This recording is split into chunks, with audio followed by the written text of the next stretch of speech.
So, for everyone that's listening to this, with me today is Gerry Roth, the author of 24/7 Caregiver. Welcome, Gerry, and thank you for being with us. Thanks, Bruce. And for the audience, you should know this is the fifth of a series of interviews with Gerry Roth, the author of 24/7 Caregiver, as well as other contributors on the topic of Alzheimer's and other dementias. And we've covered a lot of ground so far.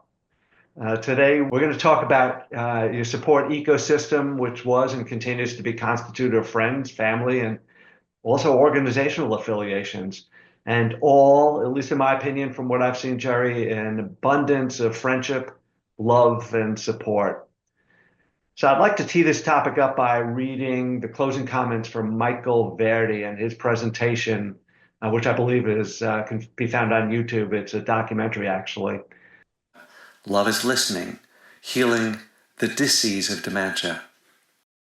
There are thousands of people in your community who feel they have, for one reason or another, ceased to be qualified to meaningfully belong in the social bodies where they had previously felt they belonged. And this is Michael Verde talking, and I want to challenge all of us to keep in mind that for us to feel that we want to be alive includes feeling like we are with other people. And this doesn't require talking in the quote unquote normal way. This requires two people being in emotional resonance and recognizing the equity between them, and that they are biologically related, each as valuable as the other. They share in their love and affection with one another in whatever communicative mode is available. If we'll do this, neurons will not magically be rewired, but the emotional and social isolation that is ultimately the source of the human experience that we consider suffering with dementia will be healed. I think that's a wonderful way to start today. And if you haven't seen Michael Verde, please look for him on YouTube. I think it's informing, revealing, and inspiring. So, Gerry, the first reading is on page 90 of your book, 24/7 Caregiver. My wife is a rock star. So, Gerry, would you read the poem, and then I have some questions for you, if that's okay. Certainly, Bruce, and thank you for your reading. That's a beautiful introduction, connection of people. My wife is a rock star. Of course, I've known it all along. My wife has always been a rock star. A rock star to me. How could she not be? All what she has accomplished, all that she has done, and all that she has given to everyone. But you know what? That was some time ago, almost a different life. Today, we are faced with uncertainty. Today, we are faced with the unknown, and in some cases, a feeling of desperation, maybe even despair. But her most endearing quality still continues today. She has always been the most unassuming person I have ever known. It's just Jean being Jean, the only way she knows how, just being Jean, friendly, outspoken, driven, patient, and also impatient. Jean, loving, laughing, and comfortable Jean. But this is almost a different life. We left the old one not too long ago. It seems like yesterday to me, but to my dear wife, who was lost in some type of a time warp machine, who knows? Who knows where our true thoughts lie? That's why what happened today was so beautiful. We were getting ready for a cookout with friends, 20 or so. Grills would be hot at 1. We had been to the store to buy hot dogs and chips for all. And at 12:45, Jean said, I don't want to go. I'm tired. Need to go in and lay down. Okay, I said. As I said to Jean, okay, and then my apologies to a few who were out early in the courtyard. Said we'll be out later if we can. Soon I was out in the courtyard grilling my 2 hot dogs. Jean fast asleep as I watched the game. I kept checking, but she was sound asleep. Sometime later at home, I actually had dozed. Some friends knocked on the door. We just thought you should enjoy. Tell Jean we missed her. Didn't want her to miss out on the food. Happy Independence Day. Wow, that blew me away. Jean slept for 3.5 hours, said she didn't want to go outside to the courtyard, comfortable just sipping some beer and sitting outside, staying on the porch. An hour later, come, let's go outside. A reluctant okay, took her by the hand. The walk was ginger like. As we walked toward the group, many were standing, talking, joking, and drinking. Those that were not standing, upon seeing us, stood. An applause. Hi, Jean. So happy you could join us. We missed you. Sit right here. We'll make room. A great time ensued, all taking time talking to Jean.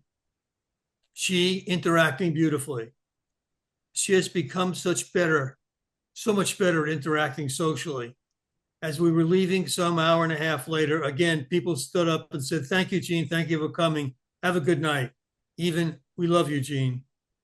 As we walked away, she smiled as I turned to her and said, you are a rock star, my wife. You are a rock star. Bruce?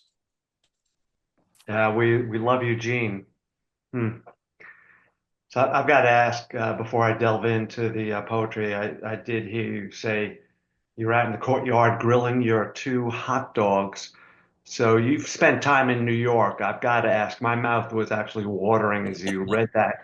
Were they Nathan's hot dogs? No, Bruce, they were just dumb old hot dogs that I picked up. Who knows what they were, but no Okay. dumb old hot dogs. I wish they were, and my mouth would water also, but no. I just had a thought that maybe Well, Nathan would sponsor well, maybe it. something to work on. Oh, so her most endearing quality still continues today. She has always been the most unassuming person I've ever known. It's just Jean being Jean, friendly, outspoken, driven. But this is almost a different life, lost in some type of a time warp machine. Who knows? So my question is, in the Dementia Field Guide by Cloud Conrad, and Cloud is a recognized authority on dementia and caregiving, Cloud discusses the Dementia Caregiver Compass. This is a quote from what she wrote: finding your bearings and setting your direction in caregiving. Cloud mentions that it is unhealthy for caregivers to perceive their loved ones as childlike beings. While manifesting symptoms of dementia, the loved ones, retain needs, emotions, and will. So, given this context from Cloud's book and point of view, can you tell me how it played out with regard to social engagements with you and Jean? Sure, of course. Social engagement is something that's part of our life. We were social people. The interesting thing about what Cloud is talking about is setting a compass, setting a course, understanding where you're going and trying to understand it before it arrives, making the decision before the decision. I think the interesting thing also is that Cloud, as she finishes with the compass, talks about dignity and trust. And that's something we've talked about previously.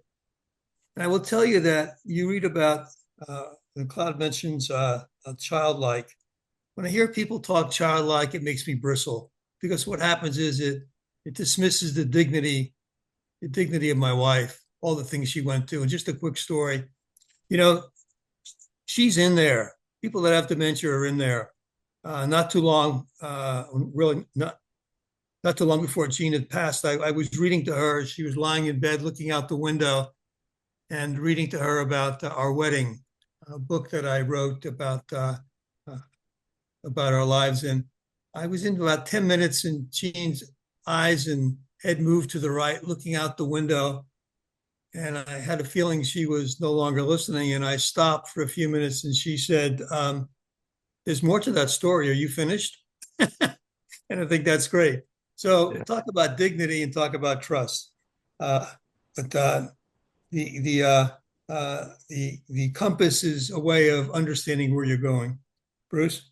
Yeah, I got it. Thank you for that. So the essence of Jean is still there, right? She's Absolutely. Jean was just unable to communicate in the same way she had in the past, and as you say, almost a different life. And it's due to memory loss and language impairment, both in comprehension and verbal skills. That's kind of the scientific explanation, but how do you navigate situations like that? What is your responsibility to the group, if responsibility is the right word, to explain the situation, act as if it is maybe a substitute communicator for Jean, and still, as you said, honor and embrace the person that Jean continues to be? Because in my experience, it's all too easy to marginalize somebody and someone with dementia through an apology for their, and I'm going to use this word advisedly, it's in quotes, behavior. I don't think it's necessarily behavior, and I've seen Cloud talk about making a distinction between behavior and the symptoms that escalate because of the denial of will, emotions, and needs of the person with dementia. So I'm going to ask you to, first of all, answer the question, what's your responsibility, if that's the right word, and maybe make the distinction between behavior and symptoms for us, if you can. Bruce, the story about my wife as a rock star is wrapped around connection, belief, and anticipation. From Cloud's stories, from her pointed direction in her book, again, she talks about trust. Trust is something that builds with people over a period of time. We've talked that even, I think the third podcast was trust. But what's critical is understanding of the fact that we look at what's happening at a given point, but it's not really. The story of Jean being a rock star is at a place, at a time, there's interaction. But this is a story that builds because the disease we're talking about is progressive. We moved to the community that we're in now in 2018. Jean and I, being very social, would be up at 5 o'clock in the winter in front of the fireplace at the clubhouse. In the nicer days, being outside in the sun and the warmth, sipping wine, talking with friends, and Jean being very social. Yet over this period of time, and I wrote this story about Jean being a rock star July 4th, 2021. So there's a progression as people understood Jean, got to know Jean, appreciated Jean, and loved Jean. The stories like Jean being cold. We'd come in and someone would get up and say, Jean, sit here near the fireplace, it's warmer. Someone that we really didn't know that well, but came to our group and had just moved in, actually knitted a sweater and a scarf for Jean because she felt Jean needed it when she was up at the clubhouse, making sure she was warm. So this is a progression. And as we talk about that story, we need to understand that people that at that barbecue knew Jean and knew Jean very well. Apologies? No, I've never made an apology for Jean's issue. What I have done, however, is think about the word anticipation. And anticipation leads into what we were talking about, I want to talk about, which has to do with behavior and symptoms. Anticipating what's happening, putting Jean in a situation where she could best perform or best be herself. Like a true leader, put someone in a situation where they can succeed. Let's talk a little bit about symptoms. What are symptoms? Symptoms actually are a sign of a condition. Behavior is a chosen response to that symptom. Again, if I anticipate, I can help Jean be more successful. If I can anticipate the doctor's offices, and you may remember the endoscopy story, I think we told it the last podcast, going to 3 different doctors, checking their office out to make sure that it was friendly, anticipating, reading the circumstances so that the behavior would be one that's more manageable. Going to a restaurant, going maybe earlier rather than later because of the confusion that's there. Being with a group of people, understanding who they are. So Bruce, that's my interpretation of symptoms, behavior, and my role in anticipation. Thank you, Gerry. So the last quote, and I've got a question on it. That's why what happened today was so beautiful. So often you hear about the person with dementia feeling awkward, not able to engage in the normal, that's in quotes, social discourse or banter, not trusting themselves to express feelings in a socially acceptable way and leading to isolation for both the caregiver and the person with dementia. And normal goes back to what we heard from Michael Verde, right?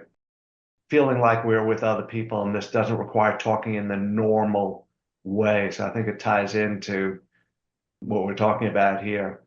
So how did that play out with your circle of friends in terms of the feeling of awkwardness that might prevail, not able to engage in normal social discourse or banter, not trusting? A person with dementia very often won't trust themselves to express feelings in a socially acceptable way, which can be really have negative effects on their long-term and short-term well-being as well as a person with dementia. Anyway, I'm going to stop talking. I'm sorry. I'm thinking as I'm talking, Gerry. It's dangerous. Okay, Bruce, let me talk about the community we live in. The community we live in is a group of people. It's a 62-year plus community. Many of the people know someone or have been involved with our world of dementia and Alzheimer's. And those people that knew Jean, got to know Jean starting in 2018, and she was pretty good in 2018. I mean, she was painting, she was entertaining, she was socially involved, and they got to know Jean in a way that was more Jean. But of course, this progression continues as it is, and as we talked about at the barbecue. Jean felt safe there. They protected her. Those people that were there, most of them knew Jean well, and were really a protection. I remember during that July 4th Independence Day, someone even danced with Jean, and music was on, and they celebrated Jean. So again, this group, some of course were more turned off, and they didn't perhaps care for Jean being there, more comfortable. But that's the way it is. That's the way it is. I'm not sure I answered your question, Bruce, but You I did. think the important thing is that understand the anticipate, the connection, who it is, and put her in the right place. And that can be of great assistance to both parties, Jean and also the audience. Yeah, no, I appreciate that. No, you answered the question perfectly. Thank you. So the next reading is Jack Ray, Friendship, and it's on page 118. And as usual, would you read that? And this, I think this is a magnificent short poem that we can really dig into. Yeah. I'd like to learn more about Jack Ray as I ask the question. So if you would read from it, it would be great. Title of this poem is Jack Gray, Friendship. By the way, I wrote this poem September 11th, 2021. It's brave of you, Jack Gray, to want to visit, to want to stay. It's not around the corner, but flying like a bird to stay a while, Jack Gray. Friendship is a wonder to follow us around, since Des Moines everywhere, but that's Jack Gray. Especially now when things are tough, to push it aside and ask, where do I stay? Others may shy away, others find it awkward, and that's okay, but not Jack Gray. Unpredictable times, more so than before, his friendship is a light touch. Jean responds to Jack Gray. When we talk on the phone, they always talk. Asks, where are you? When are you coming to stay? So see you soon, our friend. We look forward to your stay. You are so good for Jean. But of course, you're Jack Gray. It's brave of you, Jack Gray. So would you tell us a little about Jack Gray and your relationship? Why do you call Jack Gray brave? Are all of us brave and we just don't know it, or does it take a special person to act in the way that Jack Gray has? No, we are not all brave. We just talked about it, that some people are turned off about certain situations. But Jack Gray is someone that's been in our lives since 1986 when we moved to Des Moines, Iowa. Jack Gray and I worked in the same company. We worked together. And Jack Gray lives in Omaha, Nebraska, halfway around across the country from where we are today, and halfway across the country from where we moved to when we moved from Des Moines to New York City, to New England, to Florida, and of course, Alpharetta, Georgia. Jack Gray was always with us. Jack Gray traveled with us. Jack Gray came to meet us. We went to Italy with Jack Gray. Jack Gray grew up with our girls. Our girls grew up with Jack Gray. Jean and Jack particularly had a strong connection, uh, uh, having a belief and a love in flowers, in art, in food, in wine. Whenever we would have a party, and we had many, and particularly drawn to July 4th parties, where we had 40 to 45 people at our home annually with volleyball in the front. Jack Gray was always there assisting with flowers, making sure the cooking was going well. So Jack Gray was a tight part of our life. And as again, we moved from Des Moines, Iowa, we kept in touch and we enjoyed traveling with Jack Gray. When Jean was diagnosed in 2014, one week later or 2 weeks later, as I recall, Jack Gray was down to talk with us and visit with us and have some good times. So Jack Gray followed us around. And again, when we moved here in 2018, we moved here in January. Jack was here in March. Jack was here in the fall, enjoying ourselves, Jean with Jack. So Jack is a special person. And the quick story about Jack is that as we were getting ready to go to Friendship to visit it, that's the nursing home, I didn't know what to do with Jean. I didn't have a place to put her and no one was there. And Stephanie and I, my daughter, wanted to go to Friendship, but it's an hour away. I called Jack Gray. Jack Gray said, I'll be there. And Jack Gray drove in the car with us, sat in the back as Jean and I went out and talked to the people at Friendship. Jack Gray, special person, part of our lives, part of our family's lives. Thank you, Jack Gray. Yeah, absolutely. And I'm hoping Jack Gray has an opportunity to listen to this. Unpredictable times, more so than before. His friendship, a light touch. Jean responds to Jack Gray. That emotional response, the mammalian, as I've heard it talked about, brain. It's not the brain where you think or have concepts, but it's that emotional response. So Jack Gray seems almost mythical in your poem.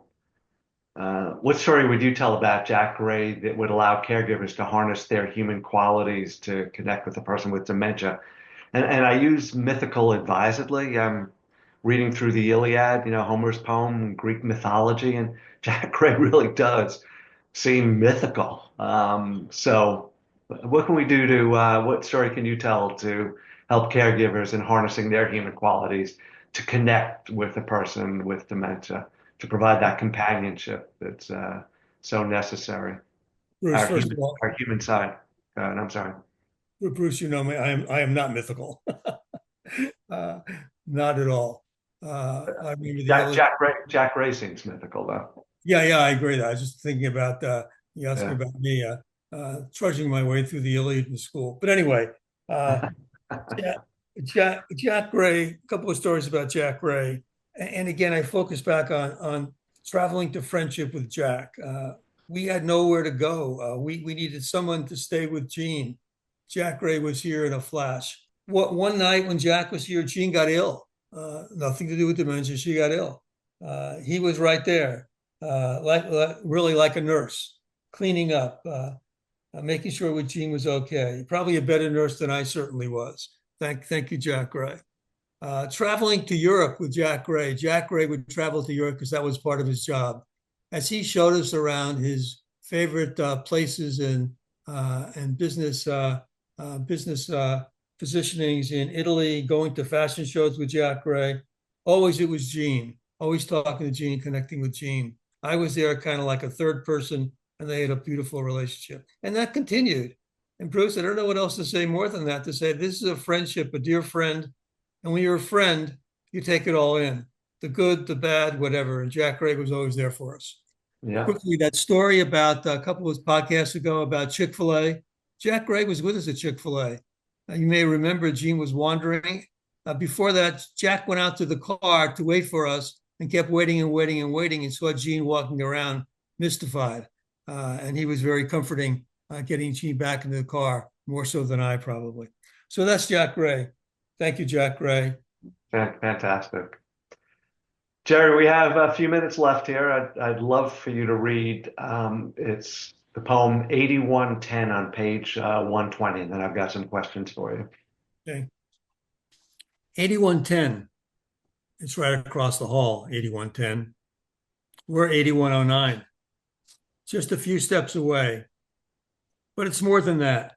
Back and forth, back and forth. I don't know when it turned, Eileen. A neighbor, sure. A friend, sure. But now, deep friendship, nurturing and developing daily. And Eileen and Jean, that's what it's all about.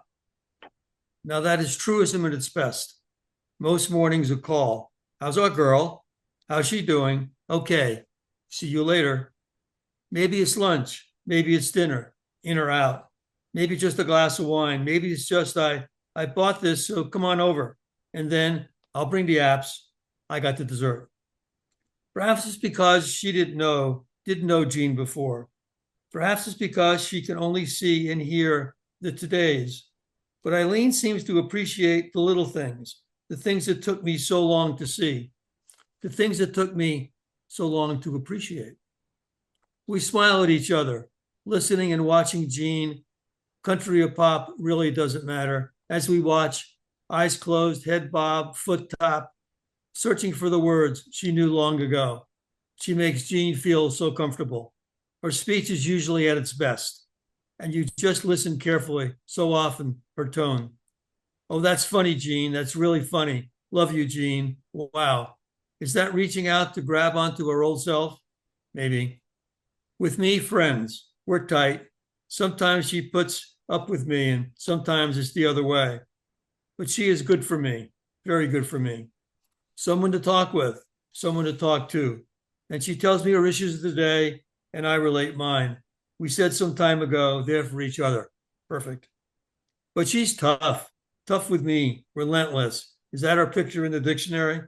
Some time ago, she said, no, I shouldn't. Yes, tell me. I need to know, please. And she does. You know, I think I know a lot about things, but I really don't. Women's hygiene, I thought I knew. Really? Eileen, no, you should do this way. No, that. Do it that way. I would do it this way again. Repeat it. And always when she did, okay, but tomorrow, right? Do it tomorrow if you're not doing it today. And clothes, meticulous. She should always look just perfect for her friends. Sometimes I think we have a one-way exchange program. I don't wear these shoes. Here, try these on. I don't wear this, never did. And I know this seamstress. Some people even thought friends, Eileen, she was there, do not know how to relate, how to act. Some people feel that way. But courteous, say the right thing, move gingerly away, and that's okay. That's okay, but not Eileen. You see, it's like a magnet that draws her near. But it's Jean, that magnet she possessed years ago. Eileen sees it, feels it, like loving sisters, I guess, I don't know. But so beautiful to see. So thank you. We appreciate it. Appreciate more than you will ever know, 8110. Thanks for being you. Thanks for your big heart. Thank you, Eileen. We love you. So, Gerry, I think this gives us an opportunity in wrapping this up to talk about you, the caregiver, and the need for a bit of breathing room and personal solace, if you will. And it sounds like you gained that with Eileen as a friend. I'm wondering if you can talk about the different dimensions of caregiver respite and where you found that in either different organizations or through friends. And maybe we can conclude the podcast with your comments on that. Yes, certainly, Bruce. And as I said at the beginning, that this is a very important, at least I thought I said at the beginning, but this is a very important podcast for me because without support, friendship, and love, the path that Jean and I took would have been much more difficult. Rest by care. It's giving the care partner time away by having confidence that somebody is with your loved one who there's a relationship with and you're comfortable leaving them. Giving you time to play golf, giving you time to go to the store, giving you time to read, giving you time to sit down on a bench and just relax. That's respite. Respite care can be compassionate, it can be loving, it can be It could be a stranger sometime being there, but make sure the connection is connected and they understand one another. But it's relief. It could be informal. It could be formal. Informal. Eileen gave me respite just by being here. Eileen gave me respite by doing the things she did. Eileen gave me respite when I went to the support group meeting. Eileen and Jean went out. It can be formal, like a process that we know here so very well called the TULIP, where people that have dementia gather together in a free environment, an environment of fun, an environment of laughing, and the individual care partner has the day off. And isn't that wonderful for them? So important. And Bruce, I'd like to say before we conclude here that there are three parts of my support group that really made me a much better care partner. And certainly that's Eileen. That's Kristen, who's a senior counselor from Legacy Link in Gainesville. You might have heard me say this before. Kristen was my conscience. I would send her these stories. We would talk about it. And I still have a friendship with Kristen today. Often we say, well, what do you think Jean would say about that? And then the other part is my support groups. I started support group, attending support groups in 2016, quite honestly, because Jean said, you ought to go learn something about what's going to happen to us as we move forward. And let me tell you how important support groups are for people that are care partners. People that come to these meetings gives them the ability to have a safe environment, talk with other people that share the same concerns and issues that they have, get their perspectives on it. It's emotional support. It's practical advice. It's assistance in helping direct them. It creates friendships. People meet outside of our support groups and help and care with individuals. I'd like to believe that support groups make them better care partners and opens up a discussion that's very difficult to have. Thank you so much for that input. Thank you for being here today. This has been, number one, fascinating for me, and I hope it's been equally so for our audience. And I'll see you on the next podcast. I'll see you next podcast. Thank you, audience, for being there, and we look forward to number 6, which I believe, Bruce, is patience. We'll see you, Gerry. Take care. Bye-bye. Thank you, Bruce.